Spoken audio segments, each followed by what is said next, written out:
কক্সবাজারের পেকো উপজেলার টৈটং ইউনিয়নের হাজীবাজার এলাকায় এবিসি আঞ্চলিক মহাসড়কে ডাম্প ট্রাক অটোরিকশার মুখোমুখি সংঘর্ষে একই পরিবারের ৩ জন সহ ৫ জন মারা গেছেন। আজ বৃহস্পতিবার সকাল 7:15টার দিকে এই ঘটনা ঘটে। নিহতরা হলেন চট্টগ্রামের হাটহাজারী উপজেলার মধ্যম মাদার্শা এলাকার ফিরোজ আহমদ, তার স্ত্রী শাহিন আক্তার, তাদের 6 মাস বয়সী সন্তান জাহিদুল ইসলাম।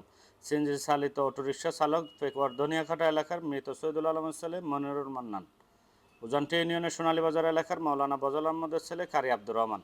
এ ঘটনায় নিহত ফিরোজ শাহিন দম্পতির আরও 2 সন্তান গুরুতর আহত হয়েছে। তারা চকরিয়া উপজেলার একটি বেসরকারি হাসপাতালে চিকিৎসাধীন আছে।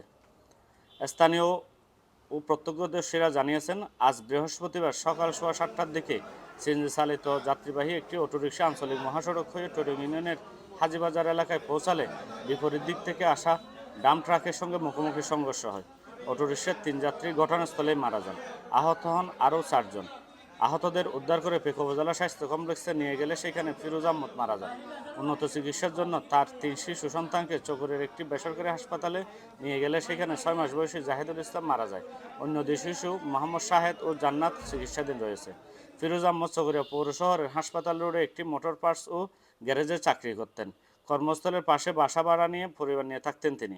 বাসাটির মালিক মোহাম্মদ আলী জানিয়েছেন, ফিরোজ আহমদের স্ত্রী শাহিন আক্তার বাসে চড়তে পারেন না, বমি করেন। এই কারণে তারা পরিবার নিয়ে অটোরিকশায় উঠে বাড়ির উদ্দেশ্যে রওনা দেন।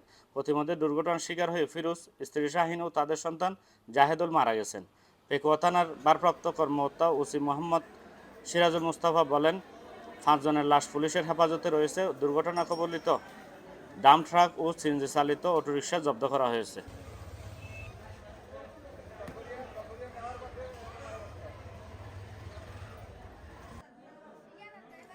ওসি জানিয়েছেন, ডাম্প ট্রাকের চালক পালিয়ে গেছেন। তাকে ধরার জন্য পুলিশের একটি দল কাজ করছে।